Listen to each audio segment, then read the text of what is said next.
NBA Finals are finally here, and FanDuel Sportsbook has a championship offer you don't want to miss. Because during the finals, new users get 30-1 odds on either team to win their next game. That's right, new users get 30-1 odds on any team to win their next game. That means you can win $150 on a $5 bet. There are so many ways to win with FanDuel Sportsbook during the NBA Finals on their simple-to-use app with unique, fun bet types and exclusive, always-on promotions. New users sign up with promo code Hennig to bet on the NBA Finals with 30-1 odds. Once again, that's promo code Hennig to unlock 30-1 odds on either team to win their next game exclusively on the FanDuel Sportsbook app.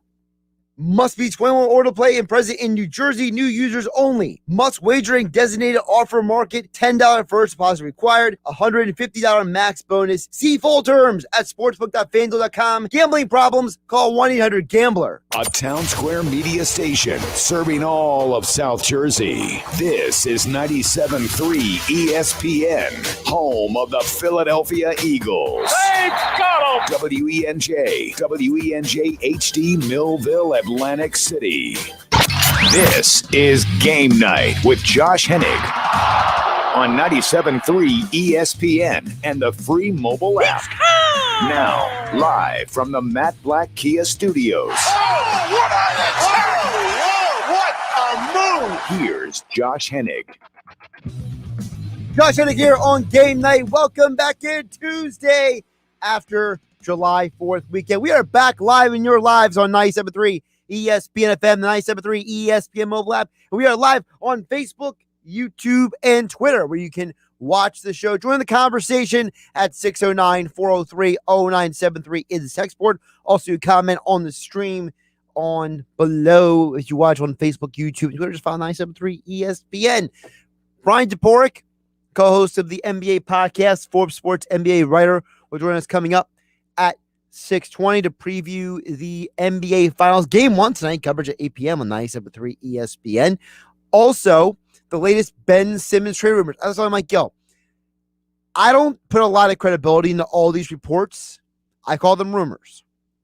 I call them speculation because a lot of the rumors, as I call them, are not solidified reports. They're just people who have heard things and are putting things out into the universe kind of thing. So, but we'll get to Bryan Toporek's opinion on, because, you know, if Ben Simmons does get traded, okay, it's going to be a big deal, and it's going to be a big point of conversation. So we want to keep up with the latest on that. Although I would assume right now that, you know, the last time Daryl Morey traded a big name star player, it was a trade that people didn't expect to happen at first. And then when it did happen, it ramped up very quickly. So, and I'm specifically referring to when they traded Chris Paul for Russell Westbrook. That was not a trade that was initially talked about a ton, but then all of a sudden it just kind of came out of nowhere, and then the situation ramped up, and then boom, it happened, right?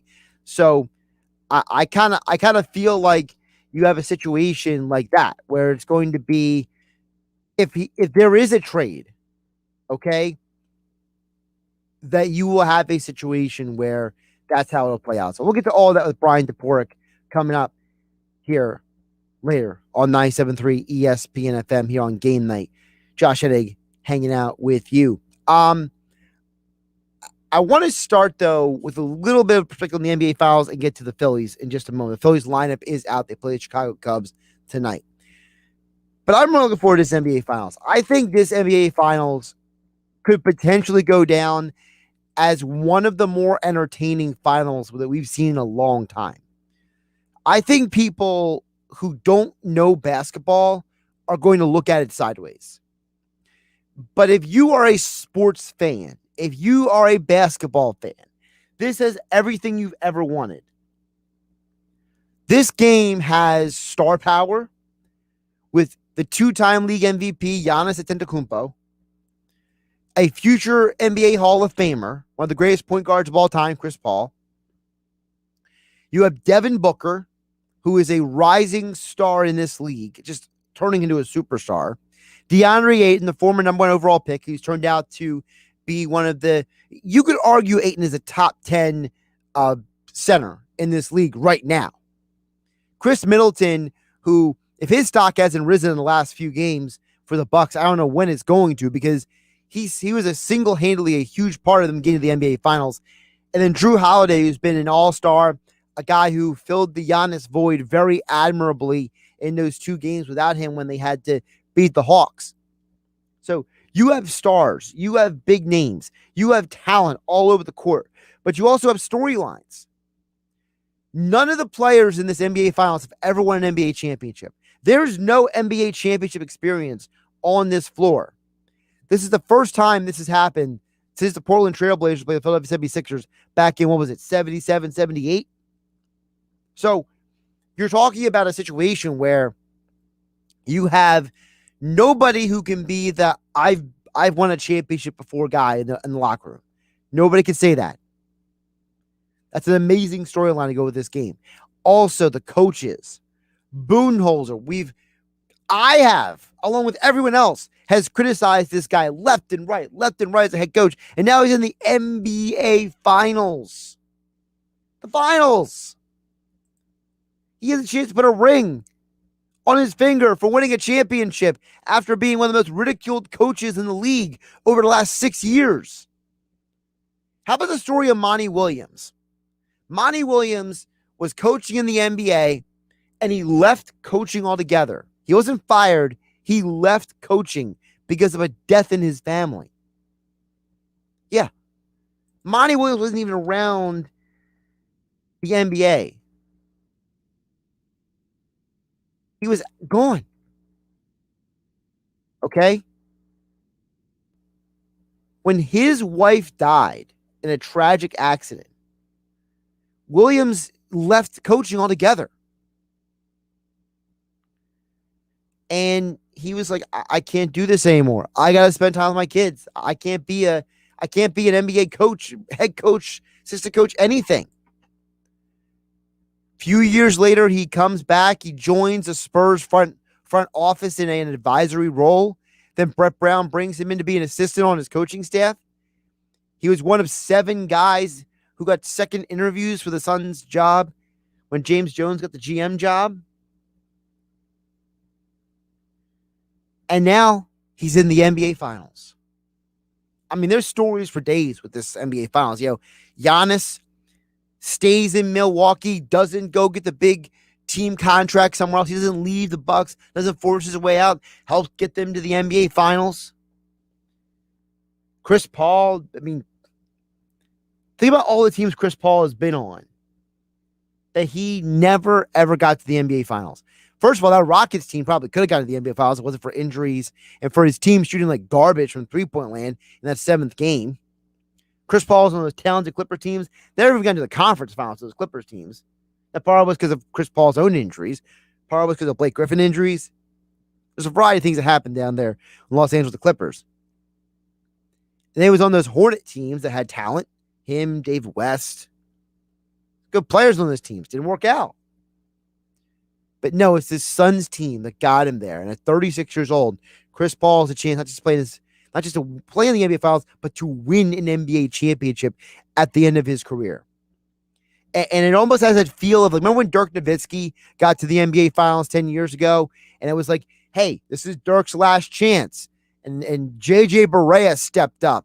And old Jason Kidd was on that team. And they were winning it for Dirk and for Kidd. This Suns team almost has that vibe around Kidd. And that's why I've been leaning Suns to win this series. I think that this is a very evenly matched series. I think that there's horrible defensive matchups for both teams. Like who's dealing with Giannis when he's healthy, whether he plays or not tonight? Who's dealing with Devin Booker? Who's going to slow him down on the Bucks? Drew Holiday's our best perimeter defender. He can't guard both CP3 and Booker. The Bucks got to make a choice of who they're going to let to beat them. Personally, if I'm the Bucks, I say, Booker, go and score as many points as you want, but we can't let Chris Paul beat us. That's what I personally would do. Man, there's going to be a fascinating matchup. Again, coverage begins at 8 p.m. right here on 97.3 ESPN. Josh Hennig, here on GameNight, hanging out with you. Text board is open as always, 609-403-0973. We're also live on Facebook, YouTube, and Twitter. You can watch the show and comment.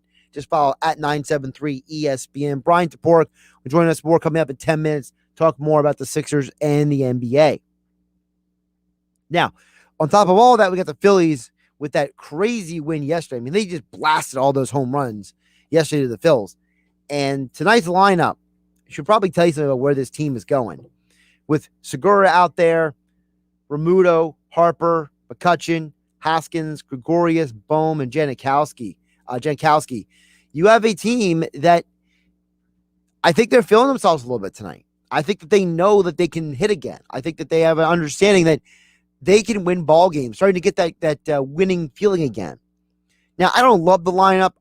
I personally like the idea of Realmuto and McCutchen both backing up Harper, but I understand that they're trying to move some guys around, and they want Realmuto's bat behind Segura in the one hole.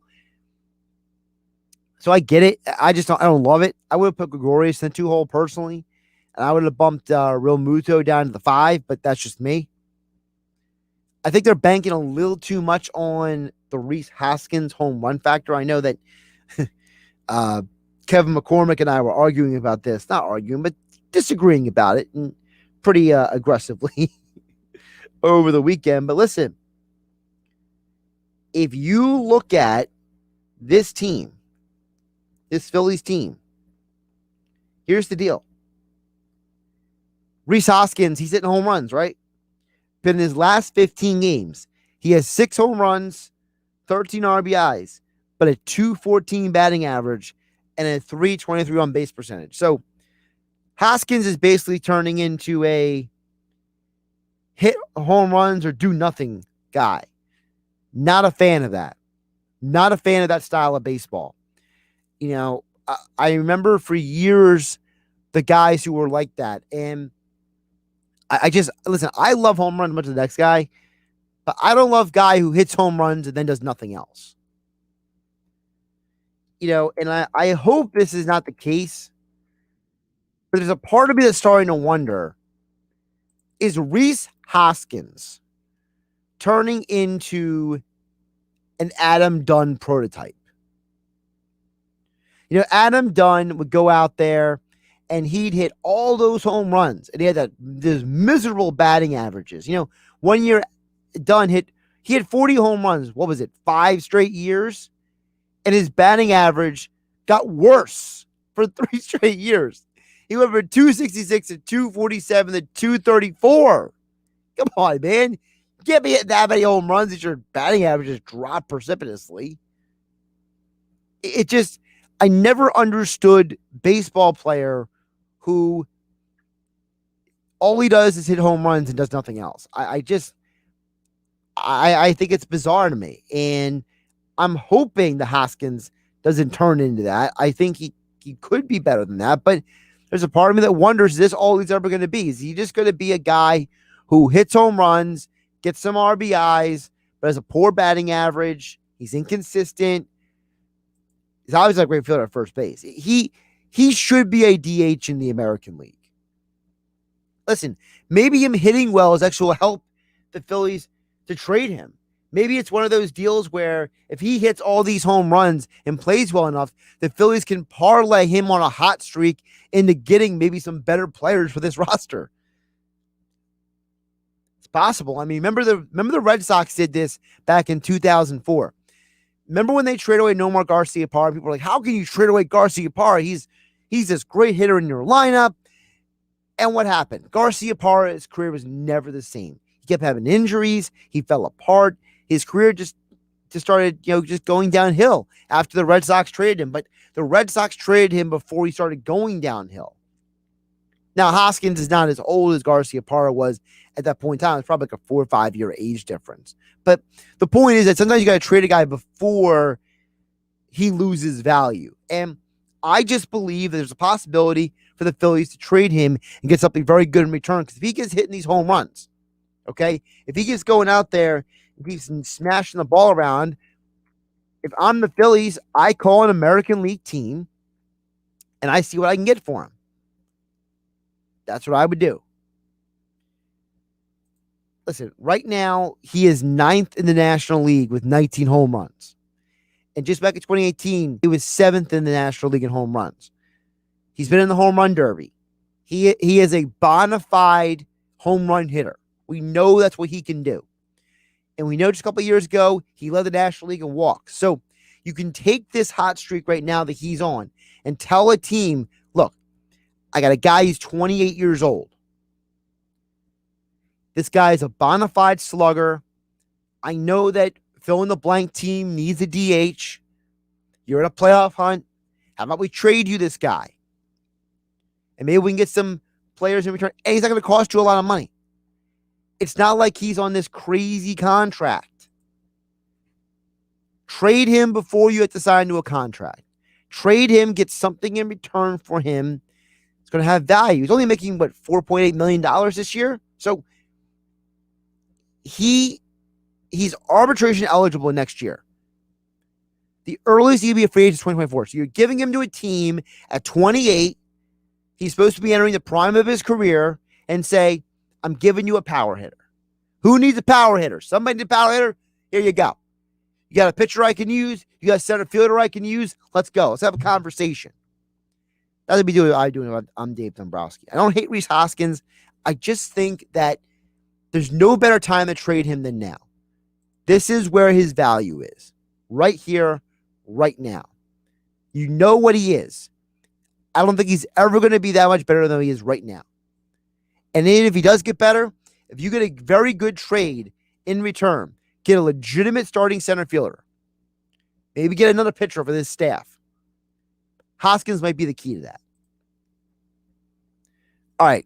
Josh Hennig here on Game Night on 97.3 ESPN. You can join the conversation over, if you listen to 97.3 ESPN FM at 609-403-0973 or on the 97.3 ESPN mobile app powered by First Bank of Sea City. The text board is open, 609-403-0973. We'll get back in the NBA conversation next. Bryan Toporek from the NBA podcast for Sports NBA writer joins me next right here on Game Night with yours truly, Josh Hennig, at Josh Hennig on Twitter. We'll catch you guys on the other side, talk more about the NBA Finals tonight. Game 1 at 8 p.m. Coverage begins right here on 97.3 ESPN FM.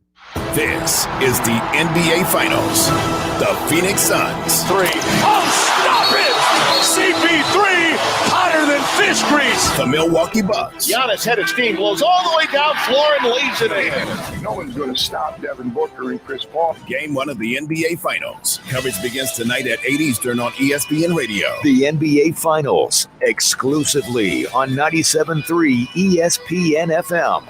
South Jersey's sports leader. You asked for it. You got it. Fast Track Checkout at either Matt Blatt Kia location. Buy it your way. Complete your purchase online or have us deliver it during the Trade Up to a Kia sales event at Matt Blatt Kia in Egg Harbor Township or Toms River. 0 money down and 0% financing for up to 60 months on every 2021 Kia Soul, Sportage, or Forte. Plus, we need your trade, even if you owe thousands more than it's worth. Get out of that old car you hate with 0 down payment and 0% APR financing available for up to 60 months. Try Fast Track Checkout. Purchase completely online and have us deliver right to your home or office. Only at Matt Blatt Kia, where you can't make a mistake with our 4-day love it or leave it return policy. It's gotta be a Matt Blatt Kia. Offers with approved Tier 1 or 2 credit through Kia Motors Finance. Not all will qualify. 0% based on 1667 per 1,000 borrowed. Negative equity financed into new loan. Go to mattblattkianj.com for complete details. Matt Blatt Kia, 6211 Black Horse Pike, Egg Harbor Township. And now on Route 37 in Toms River.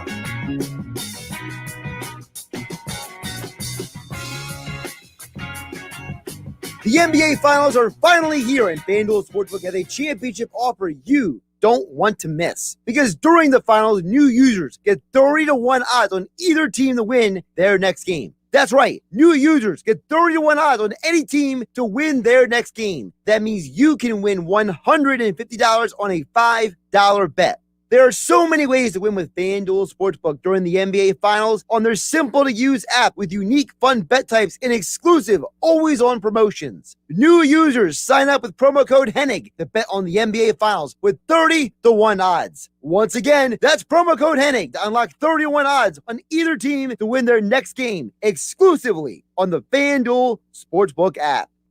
Must be 21 or to play and present in New Jersey. New users only. Must wagering designated offer market. $10 first deposit required. $150 max bonus. See full terms at sportsbook.fanduel.com. Gambling problems? Call 1-800-GAMBLER. You're listening to Game Night with Josh Hennig on 97.3 ESPN and the free mobile app.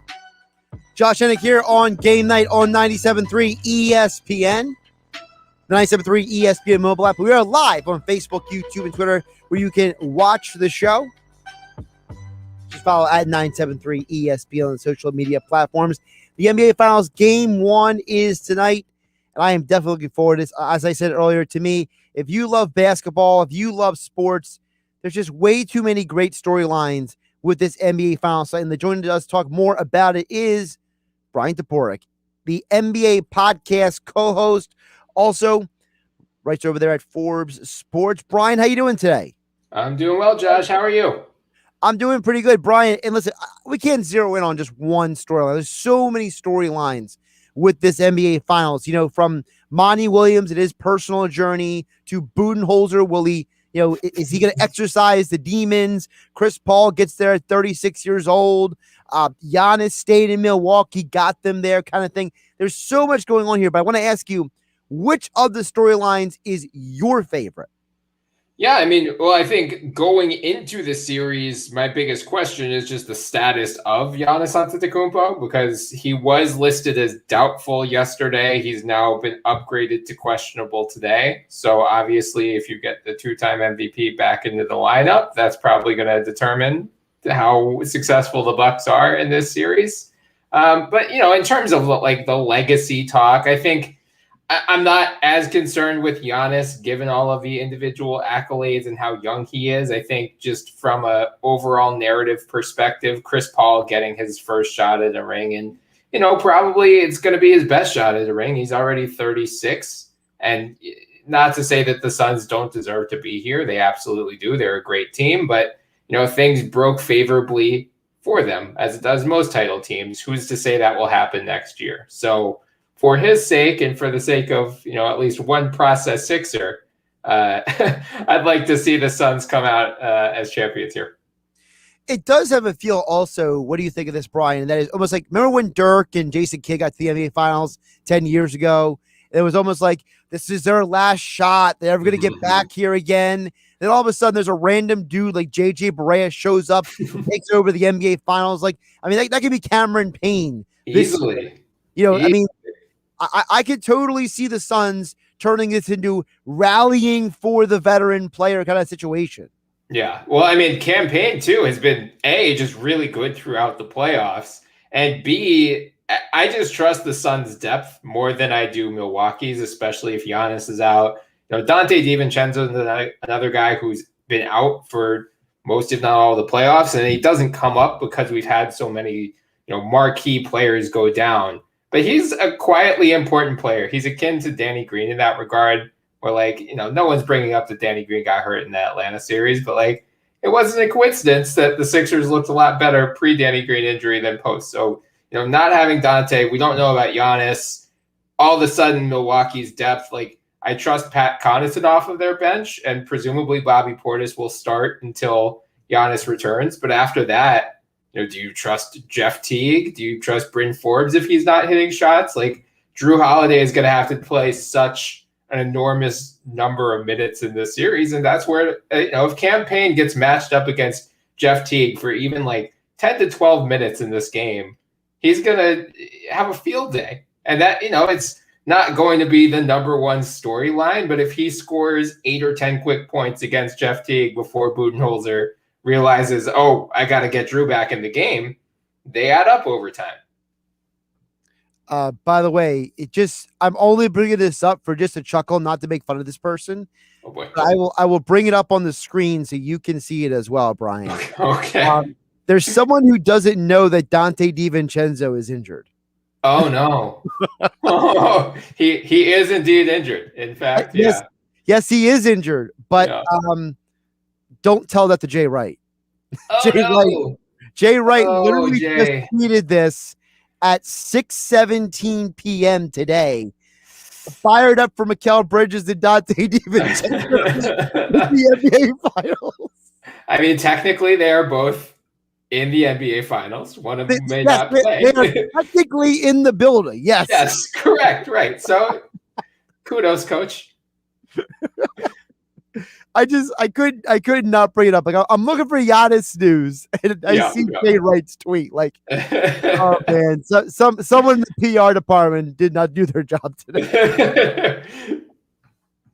Oh my goodness! All right, back to the NBA Finals specifically. Bryan Toporek joining us here on Game Night on 97.3 ESPN at Beat Toporek on Twitter.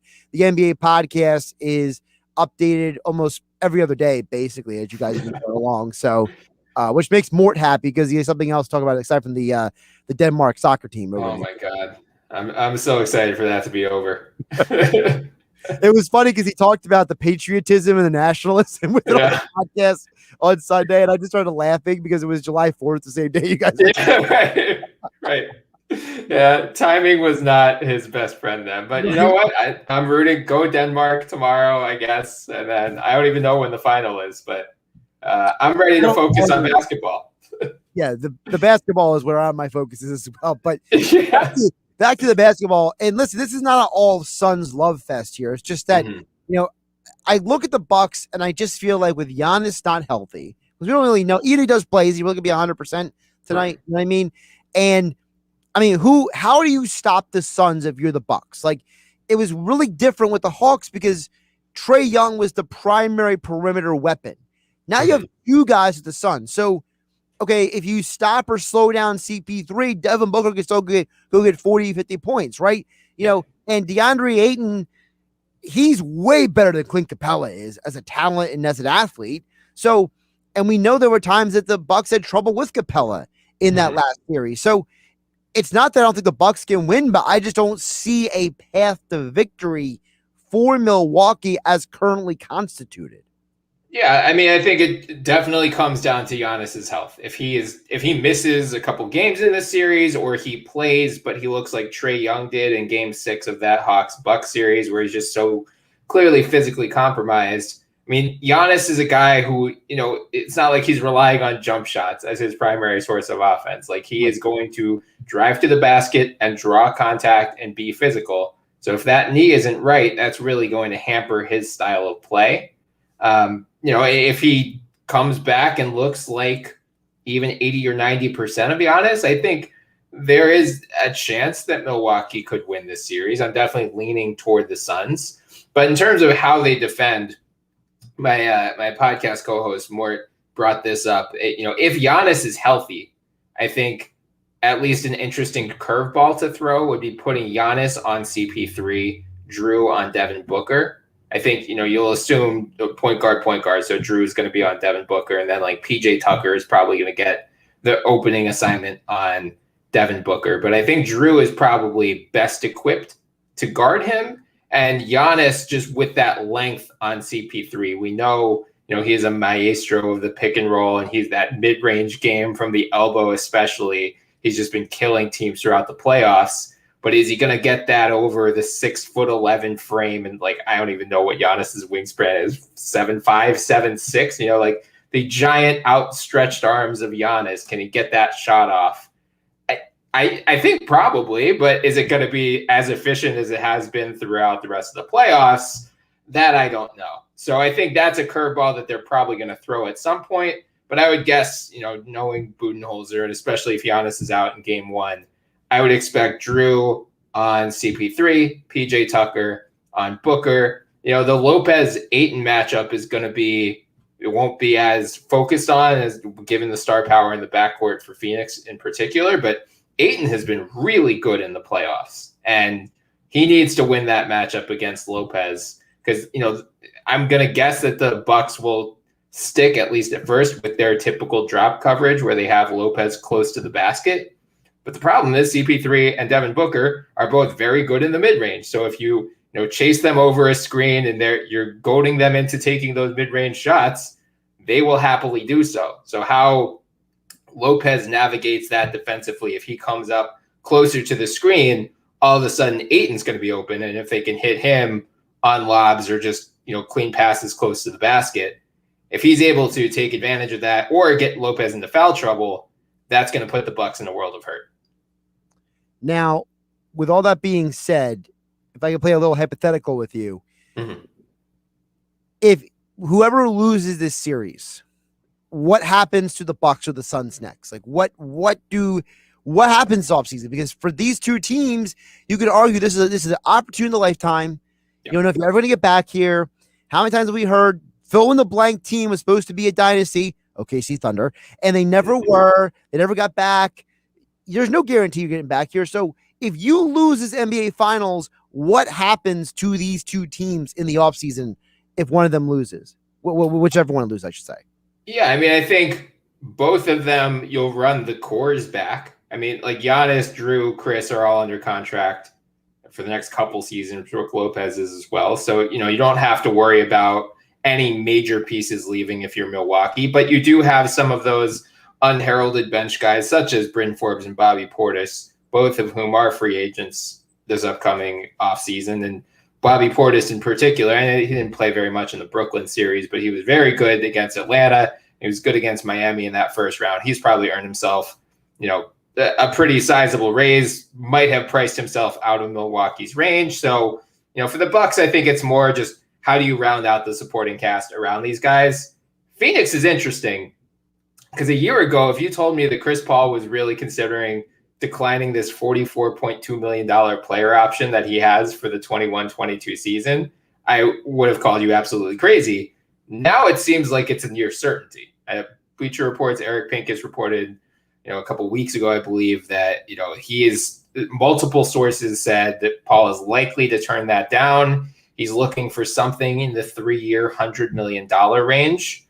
As a lot of money to give to a 36-year-old point guard who is no stranger to injuries. But at the same time, I don't know how Phoenix says no to it, given the run they just went on and how important he's been to this team.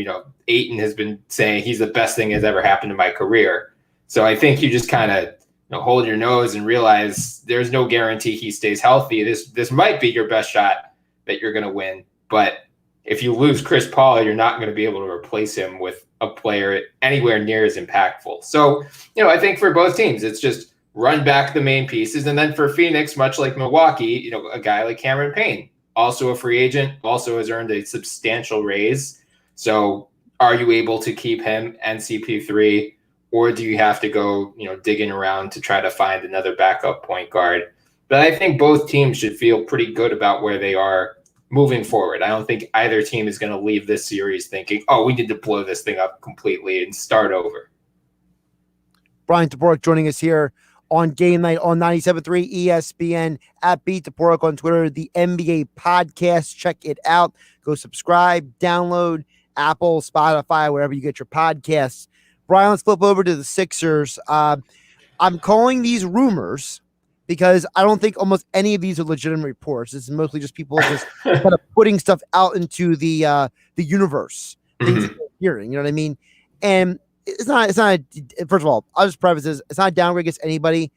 Some of these people, they're credible people, but I understand that speculation is speculation. So, obviously, there's the Kings rumor out there: Simmons to the Kings for De'Aaron Fox and Buddy Hield. There's the Cavs rumor out there: Kevin Love, Colin Sexton, and draft picks. There's the report that the Sixers turned down a trade for Malcolm Brogdon and other players from the Pacers.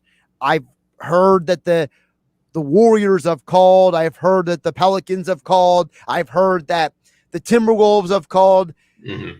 whatever's going on, it seems like there is interest in Ben Simmons. So what is your position on where we're at in the rumor mill here? I'm shocked that a 24-year-old three-time All-Star is having interest in the trade market. Just because he passed up one open dunk, I thought that was it. I thought his career was over after that. No, of course there's interest in this guy. And I think the one consistent theme we've seen, I agree. Like the individual reports, especially at this time of year, if it's not coming from one of the major reporters, you have to take all of this with a grain of salt because this is the time of year that just everyone lies all the time. So I can't speak to the credibility of any of those individual reports. I think it does make sense that a lot of teams are inquiring about him.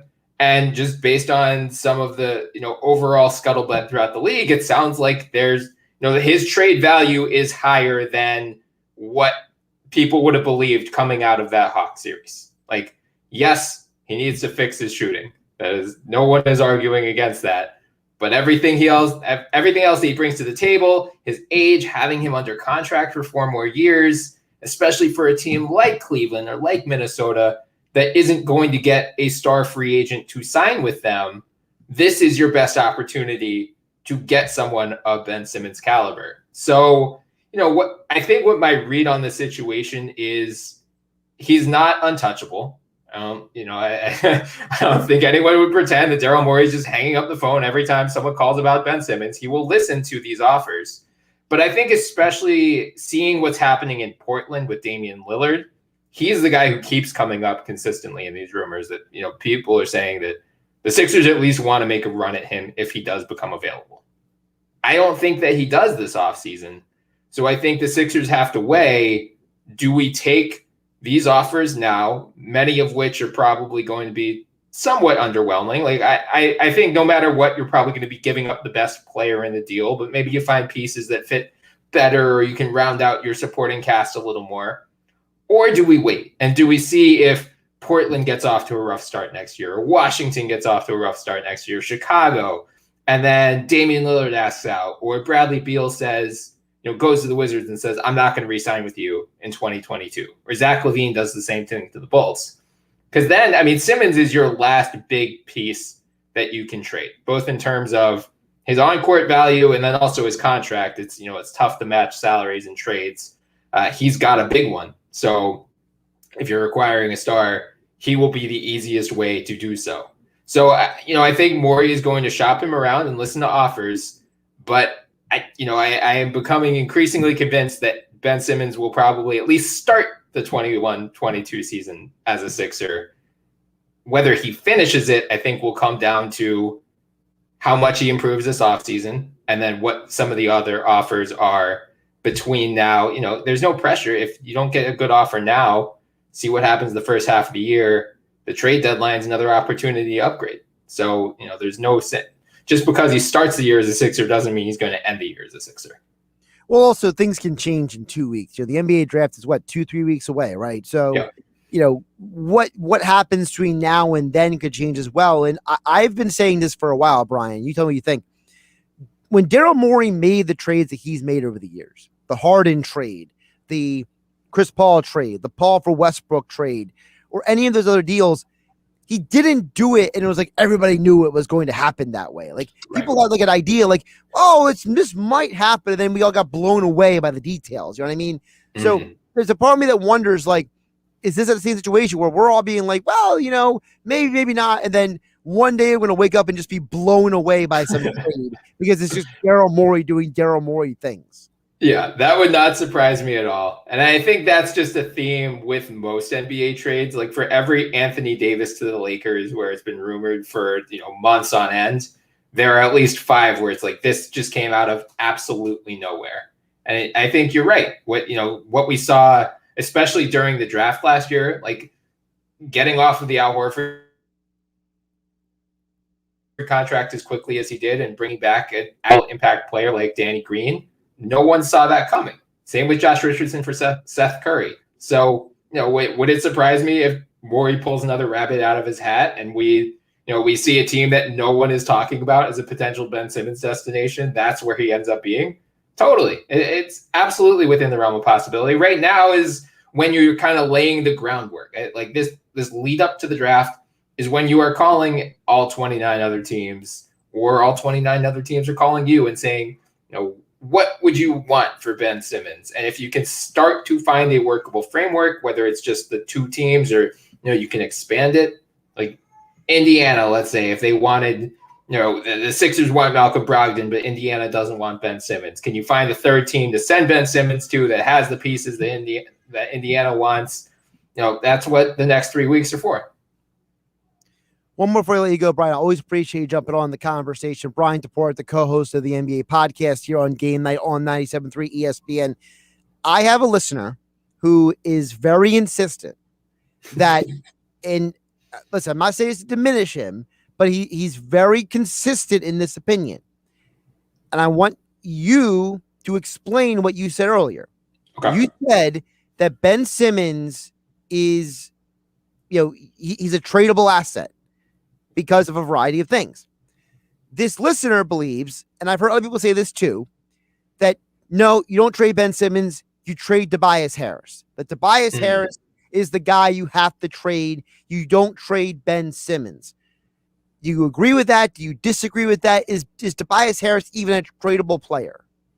I think especially after this year, he is tradable. He showed up on like every person's worst contracts of the NBA last year. And he has a career best season, was right on the brink of being an all-star.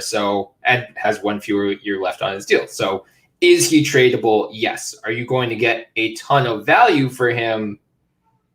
That's the part that I'm not sure. And I would say, given, he struggled in those final few games of the Hawks series, but he was really good and consistent throughout the entire regular season and for most of the playoffs.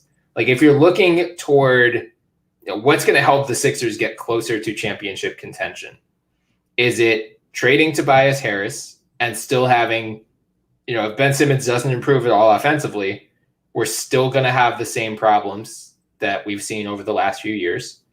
Or do you trade Ben Simmons, keep Tobias, who was productive again for most of the playoffs?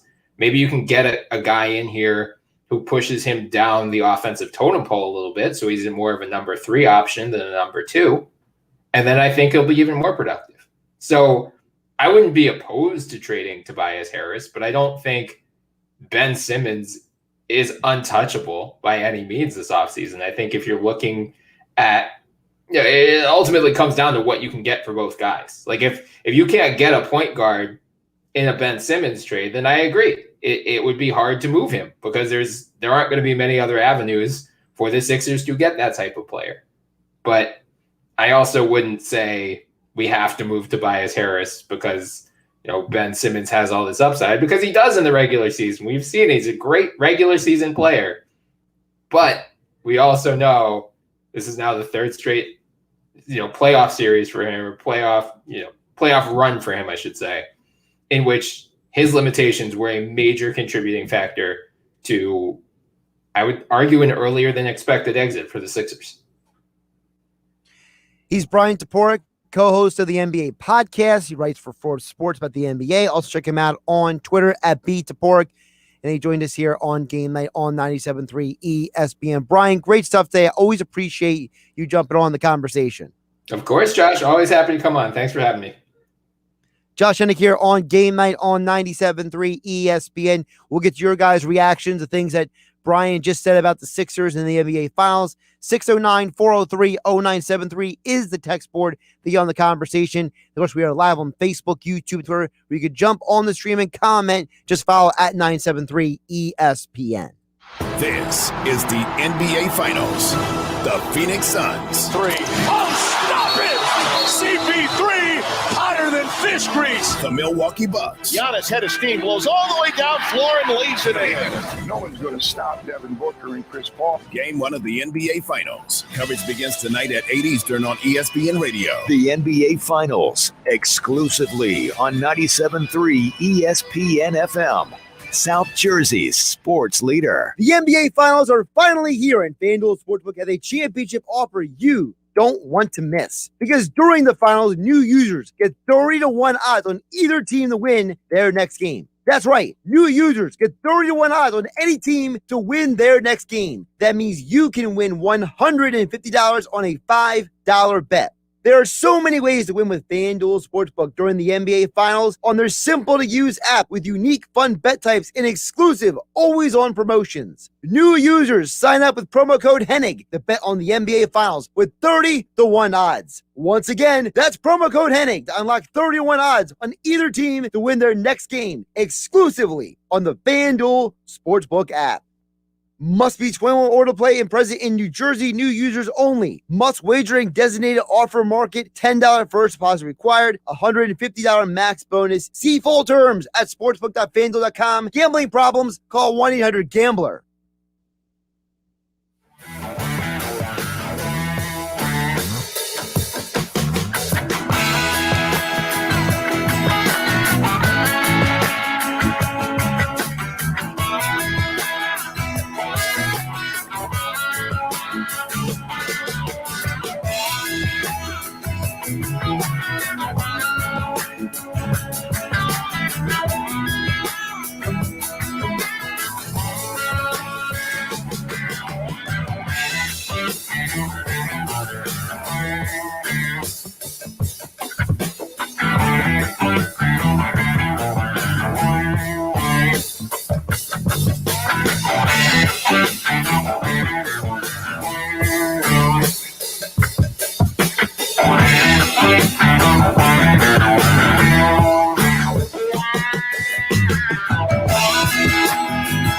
You asked for it. You got it. Fast Track Checkout at either Matt Blatt Kia location. Buy it your way. Complete your purchase online or have us deliver it during the Trade Up to a Kia sales event at Matt Blatt Kia in Egg Harbor Township or Toms River. 0 money down and 0% financing for up to 60 months on every 2021 Kia Soul, Sportage, or Forte. Plus, we need your trade, even if you owe thousands more than it's worth. Get out of that old car you hate with 0 down payment and 0% APR financing available for up to 60 months. Try Fast Track Checkout. Purchase completely online and have us deliver right to your home or office. Only at Matt Blatt Kia, where you can't make a mistake with our 4-day love it or leave it return policy. It's gotta be a Matt Blatt Kia. Offers with approved Tier 1 or 2 credit through Kia Motors Finance. Not all will qualify. 0% based on 1667 per 1,000 borrowed. Negative equity financed into new loan. Go to mattblattkianj.com for complete details. Matt Blatt Kia, 6211 Black Horse Pike, Egg Harbor Township.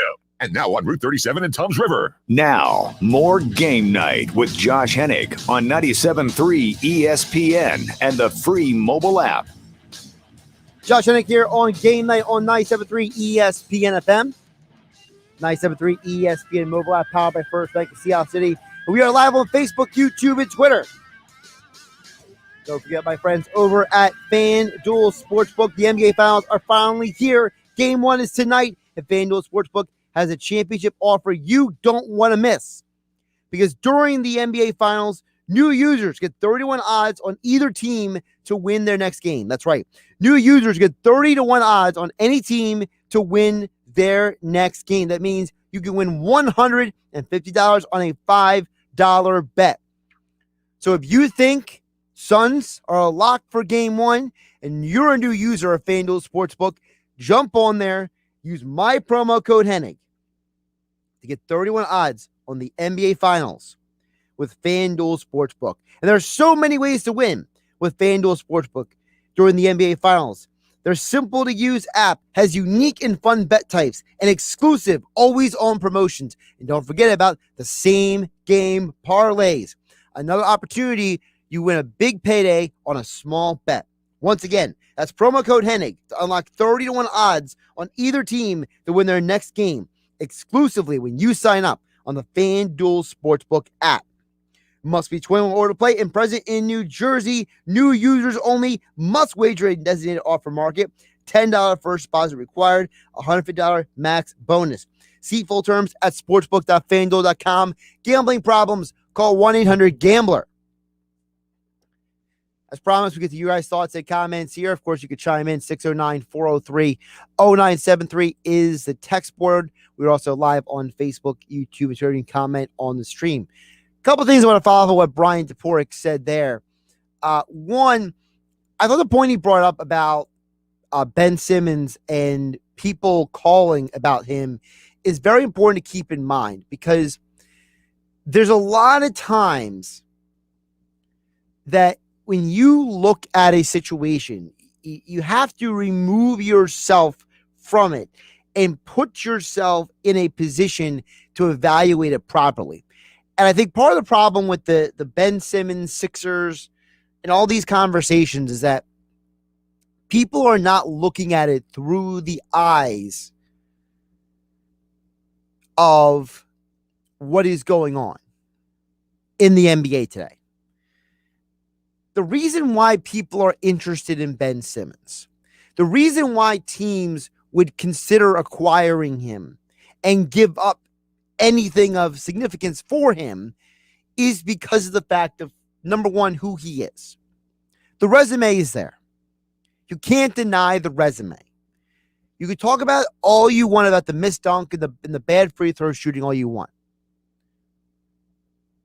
But here's the reality. He's a 3-time All-Star, 2-time All-NBA defensive first team.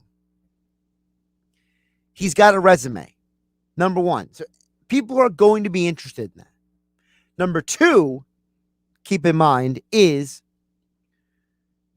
don't overlook the reality that when you are talking about the NBA, players get traded all the time in this league. This is not a league that is afraid to make trades. Okay, this is not a sport like the NFL where you don't see a lot of trades happen. We see trades happen all the time in the NBA. So to me, I think we're overlooking with Ben Simmons. For those of you out there who you think Ben Simmons is untradeable, you think nobody wants him, you think they just trade him for a bag of basketballs or whatever your opinion is, keep in mind that Ben Simmons, for as much as he has value, you also just may not be able to win a championship with him. And I think other teams look at Ben Simmons and they realize how bad their defensive situations are. The Pelicans were one of the worst defensive teams in the league. So were the Timberwolves. The Pacers and the Cavs are both teams that could use a guy like Ben Simmons to take pressure off of some of their other players, right? You look at a team like the Warriors. Why are they calling? Because they're going to win another championship. They have a small window. These teams want Ben Simmons because he brings something to their team they don't already have. And that's a guy who can guard positions 1 through 5, whose work on the defensive end and his ability to be a ball handler takes pressure off of other players. The problem with the Sixers is that they never addressed the ball handling problem correctly. Markelle Fultz was supposed to be the other ball handler. Didn't work out. Years before that, they should have gotten a guy they were hoping that maybe Jared Bayless could be a secondary ball handler for this team. That didn't work out. This team wanted to make Ben Simmons a point guard. That was Brett Brown's plan all along. It probably was the wrong idea. He should have always been a point forward, like LeBron is, like Grant Hill was, like Scottie Pippen was. The fact they tried to pigeonhole Ben Simmons into being something that maybe he's not, I think has been part of the problem. So the reason why teams are calling about him is because they look at him and they say, well, we could use him for our team, for what we want to do, for what we're looking to try to do. And if I'm the Sixers, if he's still on the team next year, is anybody really going to want to watch that again? Like, are you going to be able to take the Sixers seriously if Ben Simmons is still on the team? I think it's a big question to think about. I think it's a very important thing to keep in mind that there's a possibility that when you're talking about this team, if Ben Simmons is on this team, you may just dismiss them and not take them seriously. And that might be just as bad as anything else. So I don't know. I don't think it's in anybody's best interest for Ben Simmons to not be traded, but we'll see what happens. As I mentioned earlier, game 1 side of the NBA Finals, I'm personally leaning toward the Suns to win the series. I think the Suns win the series in 6. I think the Giannis injury is too much for them to overcome. I think that it's just going to be a messy situation. I know sometimes I give you guys some opportunities for some same game parlays with FanDuel Sportsbook. Again, the promo code is Hennig when you sign up. The Phillies are playing Jake Arrieta tonight. And I think Jake Arrieta is just really bad right now. Really, really bad. Okay? He's given up over 5 runs per game in his last 7 starts. He's having a rough year. He's having a rough stretch. I think the Phillies smash him tonight. I really do. So if you want to jump on the FanDuel Sportsbook, here's what I recommend. If you take the Phillies money line and combine it with the over-under of 10, that's a plus 217 value over there on the FanDuel Sportsbook app. So that means $10 will net you over $21. Ultimately, 31. 10 to win, 21. You walk away with 31. So a little basketball talk for you, a little baseball talk for you on a Tuesday. Great to be back. It was great to take some time off, get some rest, recharge the batteries, get ready for another week. It's a busy week for me. You know, the NBA Finals are tonight. Black Widow comes out in theaters, next Marvel movie later this week. McGregor, Poirier, UFC Supercard this Saturday. A lot to get to this week on Game Day on 97.3 ESPN. At Josh Hennig on Twitter to hang out with me, harass me, whatever you guys want to do. Mike Gill on the Sports Bash back at 2 o'clock tomorrow. I'll be back at 6 tomorrow, 97.3 ESPN. Health Update with Robin Stoloff. Learn more, live better. It's time to get your grill on. What's summer without a cookout? If you're hosting a get-together, you want to make sure you do it right. Here are some tips from the grill company Weber. Preheat the grill with the lid closed for 10 to 15 minutes. It loosens any bits of food on the grate and makes for more even cooking. Keep the grill clean to keep food from sticking. It's easiest to clean with a stainless steel brush while it's still hot. Put oil on the food, not the grate. Keep the lid down while cooking to sear the food, speed cooking time, and prevent flare-ups. If you're using a charcoal grill, skip the lighter fluid. Who wants foul-smelling chemicals under their food? Chimney starters and lighter cubes are much cleaner and more effective. Finally, use a grill thermometer to make sure your food is cooked properly. Following a few simple grilling guidelines will make for fun, safe, and delicious barbecues all summer long. I'm Robin Stoloff for Health Update. Health Update with Robin Stoloff, empowering you to live a healthier life.